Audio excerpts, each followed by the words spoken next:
Buenas noches, amigos televidentes, soy Mario Berríos, les doy la bienvenida a su programa Tú Decides en este miércoles 2 de diciembre. Ya cada día pues falta menos tiempo para tomar la decisión, una decisión muy importante el próximo 28 de febrero del año 2021.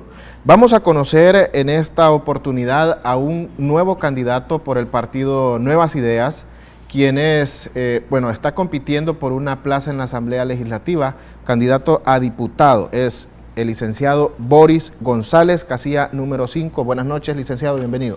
Muy buenas noches, muchas gracias por la invitación. Licenciado, estábamos hablando antes de iniciar el programa, ¿cuáles han sido sus motivaciones para entrar a la política? Porque me decía que venía de hacer trabajo territorial, pero nunca con un cargo público. Sí, bueno, siempre nos ha gustado la política, desde hace mucho tiempo, pero no la veníamos ejerciendo desde una candidatura o desde la función pública propiamente dicho. No de manera directa. No de manera directa, sin embargo, hemos estado a lo largo de mucho tiempo dándole seguimiento a la coyuntura nacional. Se llegó el momento de tomar una decisión a partir de dos componentes principales. A ver. El primero fue la irrupción a la vida política como precandidato del ahora presidente Nayib Bukele. Ajá. Nos entusiasmó la idea de apoyarle su candidatura y pues se convirtió en presidente. Y el segundo componente fue la conformación de un nuevo instituto político, de un nuevo instrumento que también nos motivó a ser parte del proceso de formación del mismo.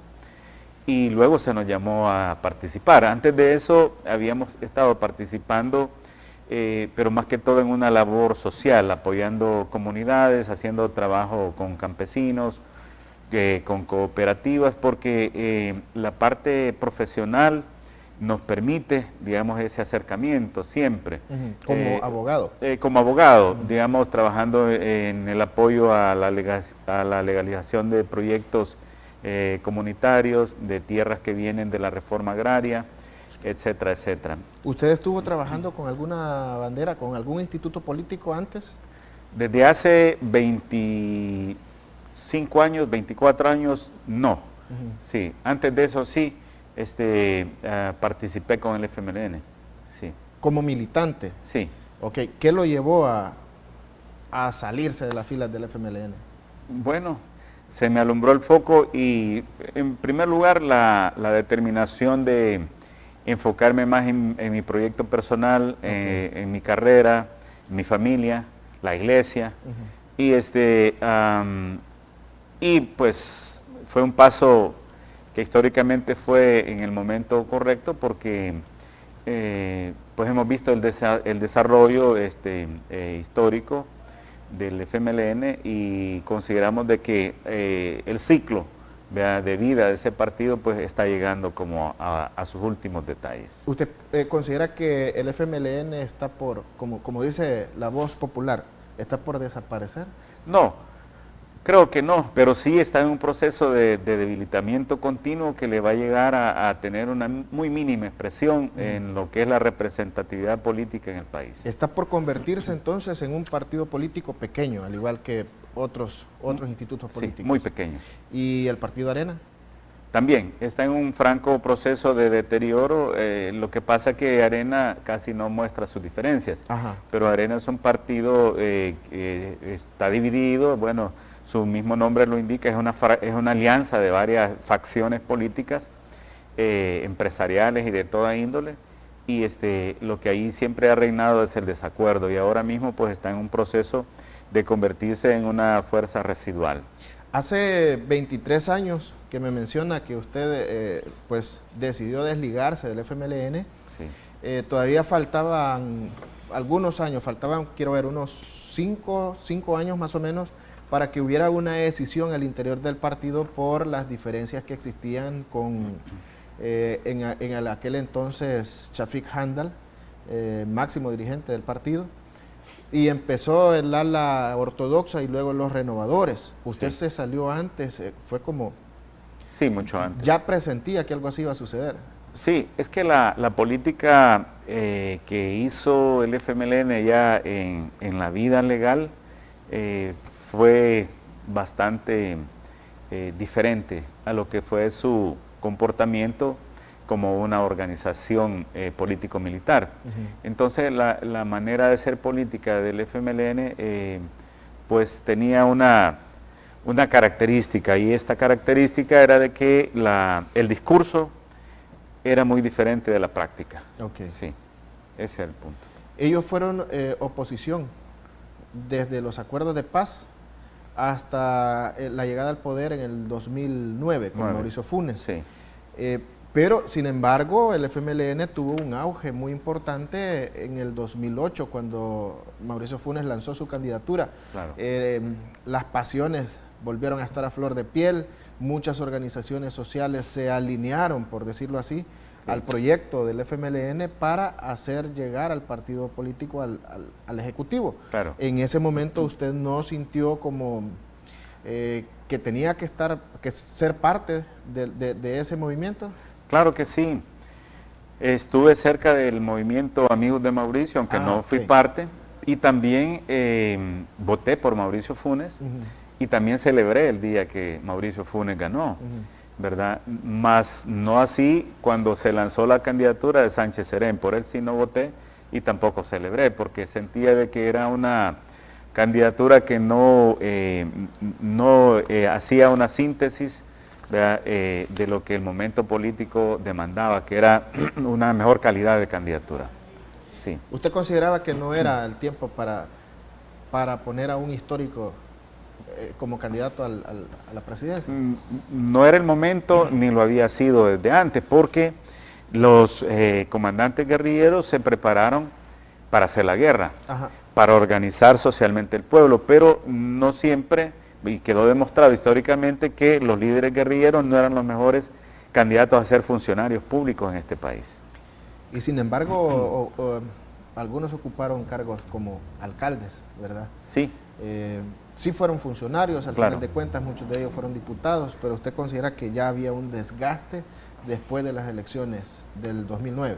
Pero si tú ves, hubo que agotar un momento en el cual alguien de la sociedad civil como Mauricio Funes viene a levantar una candidatura, y fue lo que posibilitó, ¿verdad?, la victoria a todo nivel de un FMLN que no lo habría logrado de no ser por medio de Mauricio Funes. De no ser por el peso o el impacto mediático que tenía Mauricio Exacto, Funes. Ahora sí. bien, me menciona que a usted lo motivó mucho la precandidatura del actual presidente Nayib Bukele. ¿Cuáles son los elementos que usted podría destacar que lo llevaron a usted a decir, bueno, hoy sí, yo con el Partido de Nuevas Ideas, yo sí quiero participar en política? Sí.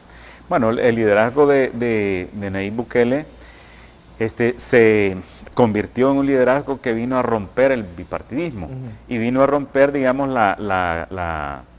esa marcha ascendente que traían los dos partidos tradicionales, Arena y el FMLN, y la posibilidad de alternancia que solamente se daba entre esos dos partidos. Entonces, el surgimiento de una tercera fuerza en ese momento pasó por el surgimiento de un líder, ¿verdad?, que pudiera abanderar esa tercera fuerza. Y ese líder indudablemente pues lo fue y lo es Nayib Bukele. Entonces, razones que van enfocadas a la propia persona del ahora presidente y razones del contexto político, como era el deseo de acabar con el bipartidismo y el deseo de irle restando protagonismo a los partidos tradicionales, fue lo que motivó la participación. Muy bien. En la historia reciente de nuestro país, en la historia política reciente, y me refiero a los últimos 35 años, ha habido tres figuras mediáticas muy importantes, muy influyentes, y que la gente pues podrá recordar con algún tipo de cariño por lo menos a un par de ellos. El ingeniero Duarte, cuando se erigió como candidato, fue muy votado. El segundo es el expresidente Mauricio Funes, que en su momento también dio mucho de qué hablar a nivel internacional, y se pensaba que iba a ser, bueno, un muy buen gobierno del FMLN con el liderazgo de Mauricio Funes. Y el más reciente, el actual presidente Nayib Bukele. ¿Considera usted que en el dentro del ambiente mediático, dentro del movimiento mediático que ellos han generado en torno a ellos, ¿hay elementos en común que puedan tener? Serían muy pocos, porque cada uno obedece a un momento histórico diferente. Si usted recuerda, en el caso de Napoleón Duarte, el liderazgo de él se enmarca en un contexto de la guerra, el agotamiento de las posibilidades de solventar un conflicto político-militar por una vía civilizada, por la vía de la paz, de la negociación, ¿verdad?, y del diálogo, permitió, ¿verdad?, a un emergente líder, ¿verdad?, histórico de nuestro país, porque él venía ejerciendo liderazgo desde los años 70, sí. Permitió que él fuera el candidato, pero la práctica nos dice, nos deja una lección. El liderazgo de Napoleón Duarte en realidad se vio salpicado por hechos de corrupción, no tanto propios de él, pero sí de su gobierno, como también actos antipatrióticos. El hecho de encarnar un proyecto, digamos, de una alianza entre los norteamericanos, la Fuerza Armada y la democracia cristiana, para combatir a su propio pueblo, porque que lo terminó debilitando. Claro, porque en el tiempo de Napoleón Duarte es el tiempo en el cual se han dado las principales masacres en nuestro país. La masacre del Mozote, y la masacre del Zumpul, la masacre de la Soja, todas las masacres en donde mataron a centenares de campesinos se dieron en el tiempo en el cual nos gobernaba la democracia cristiana, y el papel que jugó Napoleón Duarte y la democracia cristiana fue de darle cobertura y darle ocultamiento a esas masacres, al punto de decir que masacres no habían habido, sino que sí, lo que se dieron fueron enfrentamientos armados. Y son hechos que todavía hasta el día de ahora siguen generando, pues, conflictos. Exacto, sí. Y si nos pasamos al liderazgo de Mauricio Funes, igual va, un liderazgo que al inicio, ¿verdad?, correspondía a un momento histórico, pero que su finalización nos demuestra, vea, que fue el ejercicio de este liderazgo de cara a la función pública deja mucho que desear, al punto pues que está en las circunstancias que está actualmente. ¿Y el presidente Nayib Bukele?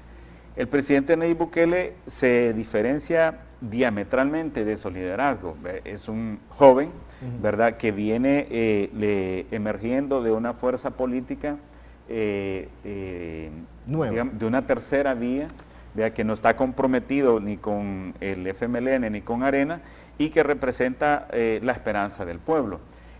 El año y medio que tiene de estar gobernando nos ha demostrado que el ejercicio de las políticas de gobierno del presidente son buenas y que gozan de una excelente aprobación, y esperamos que así continúe y aún pues que pueda mejorar y llegar al final de su mandato con una alta aprobación. Sin embargo, debo mencionarlo, licenciado, hay dos temas por los que se le está señalando, la oposición está constantemente señalando. Uno de ellos son los casos sonados de corrupción que sacan los periódicos que el Ejecutivo menciona como parte de los mismos de siempre, o periódicos que están obedeciendo intereses ocultos. Están sacando publicaciones acerca de casos de corrupción. Nada menos ayer también salía los sueldos de los funcionarios ad honorem, que son cifras exorbitantes. Y por otro lado se menciona también que el presidente no está mostrando dotes de liderazgo, sino más bien de división. ¿Qué nos podría decir usted al respecto? No, esa es parte de la campaña adelantada de los partidos políticos en contra de Nuevas Ideas y del presidente, porque de eso no hay absolutamente ninguna prueba. Nadie puede decir está esta prueba, porque para eso están los mecanismos institucionales, el ejercicio de la labor fiscalizadora de la Corte de Cuentas de la República. Hasta este día no nos presenta ningún indicio de corrupción. Además de eso, hasta la Fiscalía General de la República ha sido parte, ¿verdad?, de allanamientos y de acciones legales en ciertos ministerios en la búsqueda de evidencia, y hasta este día no tenemos ninguna evidencia de un acto de corrupción. Ok, estamos hablando con el licenciado Boris González de Nuevas Ideas, el partido Nuevas Ideas, candidato a diputado para el próximo año 2021. Vamos a ir a la pausa, pero al regresar, licenciado, hablar un poquito acerca de cómo está el ajedrez político actual. Vamos a la pausa, volvemos en breve.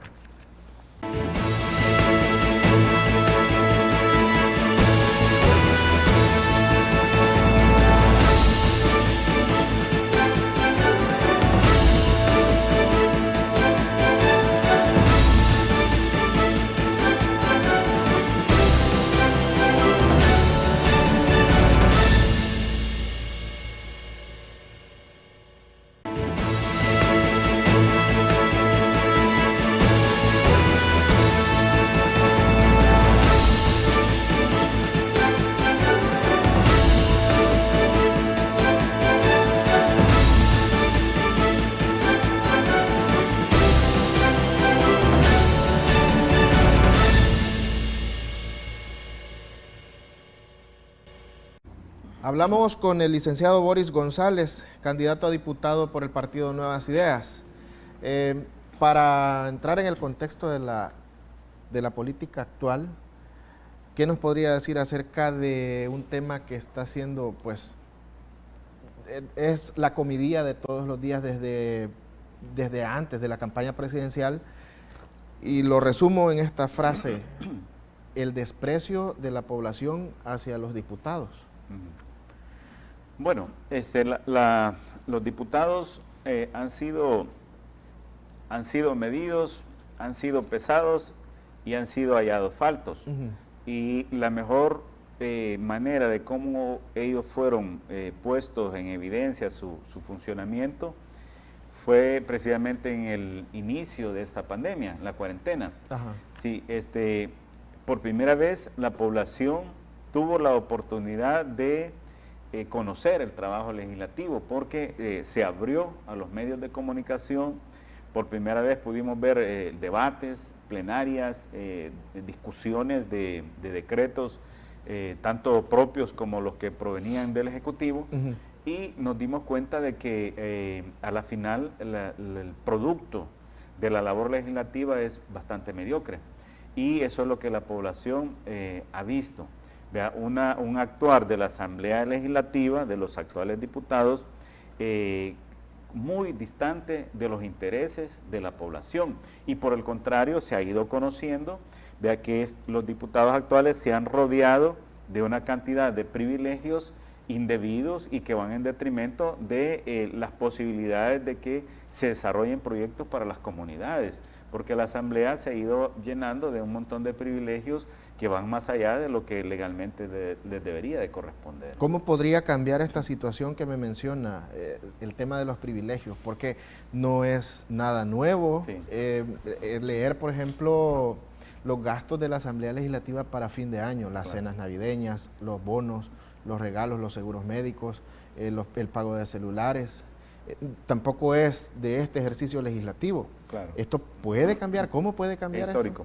Bueno, la nueva legislatura tendría que marcar la diferencia.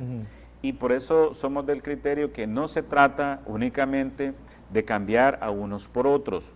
No se trata únicamente de sacar a los actuales diputados que están y elegir a otros, sino que estos que se elijan precisamente sean personas con suficiente valentía, con valores y principios, y con la determinación de renunciar a esos privilegios, a esa cantidad ilimitada de viajes al exterior, a ese ejército de asesores, a los seguros de vida, a los seguros médicos privados, a la telefonía celular pagada por el Estado. Sí se puede renunciar a todo eso. Sí se puede. Incluso la misma Asamblea debería de emitir un decreto en el cual se supriman todos esos beneficios. ¿Se puede también renunciar al fuero? Se debería de discutir, y lo mejor sería que se eliminara el fuero constitucional. Sí. Entiendo que el tema del fuero también es algo muy delicado. De hecho, se ha estado discutiendo si se desaforaba al diputado Magaña, luego, bueno, más anteriormente si se le quitaba el fuero al diputado Norman Quijano, pero no ha pasado algo que sea así como contundente, que la población pueda decir, pues esto sí están hablando en serio todavía. No, falta. No, porque en el caso que debió haberse retirado el fuero fue en el caso del diputado Quijano. Y no se hizo. Y no se hizo. No, y sin embargo vienen y toman el acuerdo de retirárselo a Arturo Magaña en el caso más débil, en el caso en el cual él va a salir absuelto, ¿verdad? Porque se trata de un delito culposo, ¿verdad?, en el cual se puede conciliar, puede llegar a un acuerdo con las víctimas, y aquí no ha pasado nada. Entonces le retiran el fuero, pero el hecho de ir a enfrentar la justicia es casi irreal. No ha pasado. Sí, no, Parece que no va a pasar. Habríamos sentado en el banquillo de los acusados a Norman Quijano, porque de él sí había evidencias de situaciones peores. Sí, claro. de negociaciones, bueno, evidencia clara, sí, claro, de negociaciones con pandillas. Licenciado, ¿cómo se podrá legislar en torno a la figura mediática de Nayib Bukele? Se debe de tener en cuenta de que el sistema de gobierno nuestro, republicano, y que estamos conformados por 3 órganos del Estado, y que cada órgano tiene que desempeñar su papel. Por su lado el Ejecutivo, el legislativo y el judicial, teniendo una estrecha coordinación, una estrecha relación los tres órganos del Estado. Eso es básico. Y que cada órgano se pusiera de acuerdo eventualmente para desarrollar un plan de nación. Ajá. Y que sea acompañado por los tres órganos del Estado. Eso nos ayudaría a superar cualquier situación como la que tú describes y nos colocaría a todos a trabajar en pro de la nación, en pro del país y no en pro de intereses de grupos de poder. Yo leo mucho los comentarios en redes sociales de la población y utilizan frases muy genéricas y muy repetitivas como lo que mencionaba al principio: el pueblo no los quiere, el pueblo no los odia, el pueblo no los perdona, sí, van para afuera en el 2021. Y todo esto me lleva a pensar de que posiblemente después del 28 de febrero y después de que este nuevo ejercicio legislativo tome forma, no, sería muy difícil estar como no estar de acuerdo con lo que diga el presidente Nayib Bukele, porque todo lo que está sucediendo alrededor con los ministros es prácticamente calcado de lo que sale de Casa Presidencial. Es lo mismo, no hay un ministro que diga yo no estoy a favor o yo estoy en contra de lo que está diciendo el presidente. Y si lo hubiera, pareciera de que ha sido separado de su cargo debido a eso. ¿Será posible que pueda haber de repente diferencias en cuanto a un planteamiento, en cuanto a una propuesta de ley ya en el nuevo ejercicio legislativo? Es que el caso que tú tomas como ejemplo hay que analizarlo porque todos los ministros de Estado, todos los jefes de las carteras de Estado, instituciones oficiales autónomas, tienen que obedecer a una línea, a la línea del presidente. Eso sin discusión así tendría que ser. Porque desde luego que forman parte del órgano ejecutivo y el presidente lo dirige, ¿verdad? El Consejo de Ministros y todo lo demás, no podrían haber voces disonantes que lleven una línea o un planteamiento diferente. Okay. En el caso del legislativo es totalmente diferente, porque la labor del ejecutivo no es legislar. Estaría enviando, como es lo correcto, proyectos de ley, iniciativas de ley para que sean discutidas y aprobadas o desaprobadas por la Asamblea Legislativa, pero eso es el quehacer diario de los órganos del Estado. Entonces, de repente puede ser que tengamos el próximo 28 de febrero un arrastre del Partido Nuevas Ideas. ¿Considera usted que es lo que el país necesita? Que el pueblo le entregue la mayoría absoluta, bueno, no la mayoría, por lo menos la mayoría simple en la Asamblea al Partido Nuevas Ideas.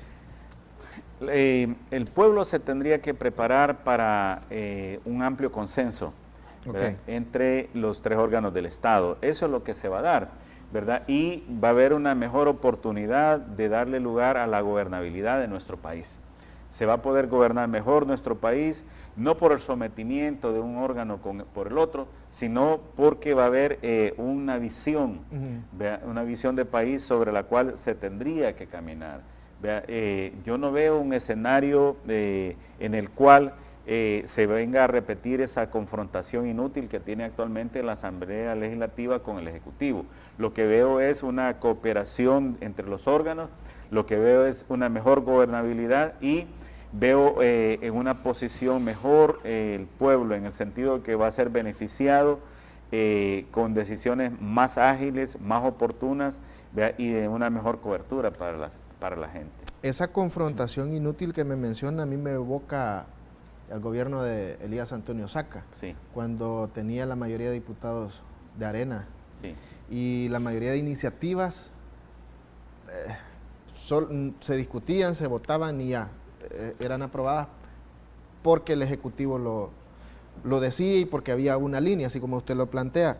Sí. Ya tenemos el antecedente de qué sucede si un partido tiene la mayoría simple alineado con el Ejecutivo. Pero me dice que es inútil la confrontación en la que están ahorita. A mí me parece también que ha sido inútil históricamente, porque antes de que Nuevas Ideas, antes de que Nayib Bukele fuera presidente, como usted lo mencionaba, había bipartidismo, o era alguien de izquierda o era alguien de derecha. Sí. Y la discusión era estéril definiendo o discutiendo ideologías y no discutiendo los problemas reales del país. Claro. Esa es la percepción que tiene la población y por lo que le mencionaba que yo leo muchos comentarios de que el 28 de febrero van para afuera. Claro. Entonces, el escenario que usted puede vislumbrar es una mayoría de diputados de Nuevas Ideas trabajando por una sola visión de país. Esa es una solución que está ya a la vuelta de la esquina prácticamente. Sí. Y es que la construcción de consensos y mayorías entre el Ejecutivo y el Legislativo no es que sea ilícito per se. Ok. No, eso lo hizo no solamente Antonio Saca, sino que también lo hizo el FMLN, con diputados propios y con diputados aliados. También ellos tuvieron su mayoría, ¿verdad? Que no hayan ocupado esa mayoría para transformar el país es otra cosa, pero que tuvieron su mayoría para poder traer cambios sustanciales al país, sí las tuvieron. Entonces, tanto Arena como el FMLN han tenido bancadas absolutas y aliados que les han permitido llegar a las mayorías calificadas. Ahora, la gran diferencia de una nueva legislatura encabezada por la mayoría de Nuevas Ideas está en el siguiente punto, que nosotros no estamos enfocados en aspectos ideológicos, como sí lo estaba enfocado la derecha y la izquierda, el FMLN y Arena, donde el debate era primeramente ideológico, ¿verdad? Y después la parte práctica de cómo sacar adelante el país. Entonces esas visiones que al final eran ficticias. Pero para muchas personas sigue siendo importante ubicar en la línea política, si es centro, si es izquierda, centro-izquierda. ¿Cómo podríamos responder a eso? Porque sí hay muchas personas que se preguntan, bueno, ¿y Nuevas Ideas a qué corriente obedece? Sí, no, pero juzguemos por los resultados. El debate ideológico, esa confrontación permanente entre el FMLN y Arena era ficticia. Ajá. Porque ahora se ponen de acuerdo, coinciden en un planteamiento de ataque al gobierno. Entonces, y ni siquiera lo hacen con matices, sino que lo hacen con el mismo panfleto, ¿verdad? Con el mismo guión redactado por los mismos asesores. Ahora, Arena y el FMLN ejercían ese supuesto debate, como decía yo, con un fundamento ideológico. Es diferente en el caso de Nuevas Ideas porque nosotros nos definimos como una ideología ciudadana, ¿verdad? Sin apegos a derecha ni izquierda. Ese es el punto. Y la ideología ciudadana va más allá, va en el sentido de que todo aquello que sea bueno para nuestro país y para la gente hay que impulsarlo. A la final no importa quién lo proponga. Hay un diputado, Guillermo Gallegos, que antes de las elecciones mencionaba él que Donald Trump era amigo de El Salvador y de alguna manera instaba a que los salvadoreños radicados en Estados Unidos que podían ejercer el voto votaran por él. Sí. ¿No marca esto un lineamiento político? El nuevo resultado de las elecciones en Estados Unidos. No. El llamado que hacía Guillermo Gallegos como diputado vigente del partido Gana, sí. Él decía, Donald Trump es amigo de El Salvador, deberían votar por él, decía él. Entonces, esto no marca los estamos ubicando a Nuevas Ideas y a Gana o a la militancia en este punto, en favor de alguien. No, de ninguna manera, por dos razones. Primero, porque Guillermo Gallegos no representa Nuevas Ideas, él es de otro partido político. Pero es afín, digamos, hay entendimientos. Y en segundo lugar, porque nosotros como país estamos llamados a trabajar con cualquier presidente de los Estados Unidos, ya sea republicano o demócrata. Correcto. Con el que salga electo. Ok. ¿Sí? Vamos a ir a la pausa. Al regresar, licenciado, me gustaría pues conocer un poco acerca de cuáles son sus expectativas de cara a las siguientes elecciones. ¿Qué tipo de campaña se espera? Sí. Porque otra cosa que está en el tintero y que se puede percibir en el día a día es que la gente también está un poco cansada de la campaña sucia. Sí. Me refiero a las viejas prácticas de hacer campaña, a las viejas prácticas de hacer política en la que se tiene que denigrar al candidato y se tiene que anular de alguna manera todo lo bueno que posiblemente haya hecho un candidato para destacar únicamente la propuesta del del que se está hablando en juego, ¿verdad? Vamos a ir a la pausa, regresamos en breve.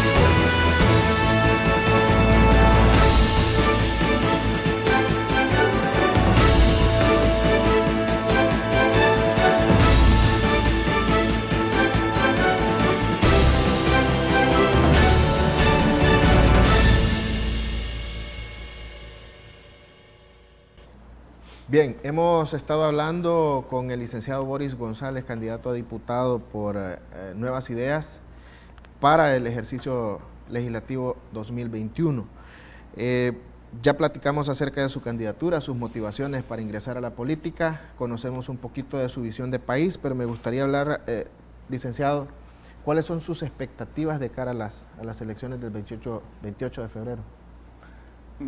Me parece de que lo que se haga en la campaña de aquí en adelante va a tener poca incidencia en el resultado. ¿Sí? Sí, y digo esto porque nosotros que andamos en los territorios escuchamos la opinión de muchas personas y nos da la impresión que la decisión ya la tienen tomada. Okay. Sí, y que lo poco, lo mucho que se puede hacer en términos de campaña debería de ir orientado de forma proactiva, de forma propositiva, más que de forma confrontativa, porque la población ya está bastante cansada del diseño de campaña que en todos los eventos electorales se hacen o se llevan a cabo. Sí. Entonces hay que pasar a un nivel de formulación de propuestas que puedan encontrarse, ¿verdad?, con los anhelos de la población. Me parece que el que pueda llevar adelante las mejores propuestas y que éstas sean realistas, ¿verdad?, que no sean engañosas, es el que va a poder tener una ventaja. Y hoy por hoy el pueblo salvadoreño cree mucho más en Nuevas Ideas que en cualquier otro partido, porque los demás partidos políticos ya se ensayaron, ya no tienen nada nuevo que decirle a la gente, ¿verdad? Y la mayoría de la población quiere ese cambio, ¿verdad? Y que no sea nada más una palabra, sino que sea un hecho de verdad. Ok, en ese punto me gustaría detenerme un poco el tema de la campaña sucia. Sí. Eso ya está gastado. Sin embargo, también hay ciertos candidatos de Nuevas Ideas que se dedican a hacer transmisiones en vivo y hablar, pues, pestes de todo lo que no sea Nuevas Ideas. Y con esto me refiero al señor Walter Araujo, que también tiene un proceso abierto por justamente hablar mal de una mujer que ahora también va como candidata a diputada por el partido Nuestro Tiempo. Pero estamos hablando de que eso tiene que quedar en el pasado. ¿Cómo entonces, cómo va a suceder eso si tenemos este conflicto? Sí, bueno, nosotros tenemos un lineamiento del partido, ¿verdad?, en el cual todos los días trabajamos en escuchar a la gente y en ir trabajando en la elaboración de propuestas. Eso es lo que básicamente nosotros hacemos. Cuando se llegue el momento de hacer la campaña, vamos a hacer una campaña propositiva, no nos vamos a prestar a la difamación, a la injuria, a la calumnia, nos vamos a enfocar en desarrollar nuestras propuestas. Si hubieran candidatos que han caído en una campaña sucia, pues ellos tendrán que responder de manera individual. De manera individual, como debería ser incluso ya también ocupando el cargo en caso de que lleguen a ocupar el cargo. Es una responsabilidad individual en la cual nosotros no tenemos nada que ver. Ok, ¿usted ha recorrido el territorio? ¿Ha recorrido San Miguel? Los 20 municipios. Me dice que la gente pues prácticamente ya no tiene nada más que que pensar que ya tiene decidido su voto. Sí. ¿Hay algo que podría alterar de aquí a las elecciones, alterar ese rumbo que usted considera que ha tomado ya la decisión?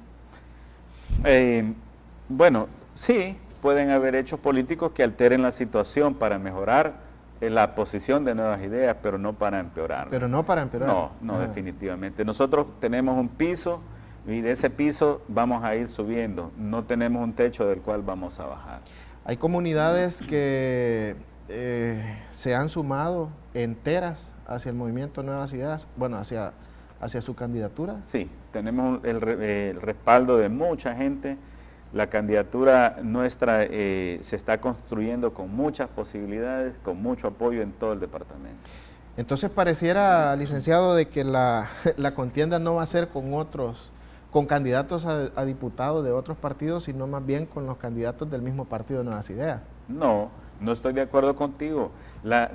Nosotros tenemos bien claro quiénes son nuestros adversarios. Vea, ahí lo que está en juego en el caso de Nuevas Ideas es cuántos diputados vamos a lograr colocar, pero que no te quepa duda que vamos a lograr colocar bastantes. Sí. Ok, son hasta este momento 6 candidatos, ¿verdad? 6. Ok, usted está en la casilla número 5. En la número 5.